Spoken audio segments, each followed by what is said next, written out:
السلام عليكم ورحمة الله وبركاته. معكم أخوكم مراد هكر من بيت الهكر الأخلاقي. طبعا عن الاستفسار بشأن الماك أدرس طبعا اللي نزل أخ رامي.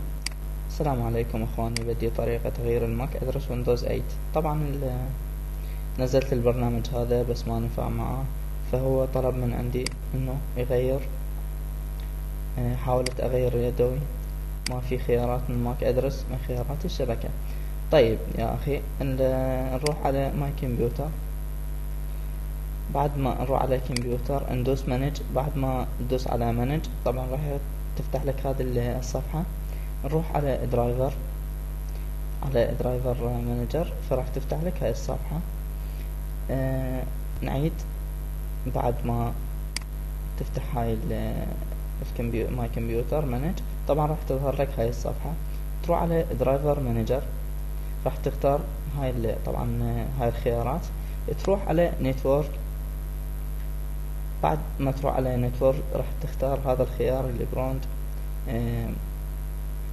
براند سيد ام طبعا 8 حسب اللي مكتوب عندك بالقائمة وهو قبل الأخير.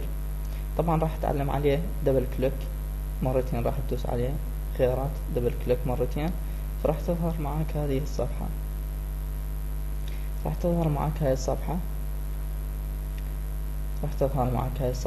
تختار منها الخيار هذا اللي هو أنت تغيير أو درايفرز أو أي هاي الكلمة حسب مكتوبة بالإنجليش. طبعا راح تختار هذا الخيار اللي هو login and admins MAC address. طبعا هذا الخيار يعني حسب ما مكتوب عندك بالويندوز 8. طبعا أنا صراحة ما مجرب الويندوز 8 بس ما أعرف إنه هو نفس الخيارات. راح تبحث عن هذا الخيار أو عن هذه الكلمة فراح تجدها. طيب بعد ما نوت براينز طبعا راح تختار هنا، تخلي الخيار هذا، تخلي هاي النقطة وهي هنا طبعا افتراضي، فراح تخليها هنا. فراح تكتب هنا الماك أدرس، تسوي لك كوبي بيست أو كتابة، فراح تدوس اوكي. فخلاص مبروك عليك تغيير الماك ادرس.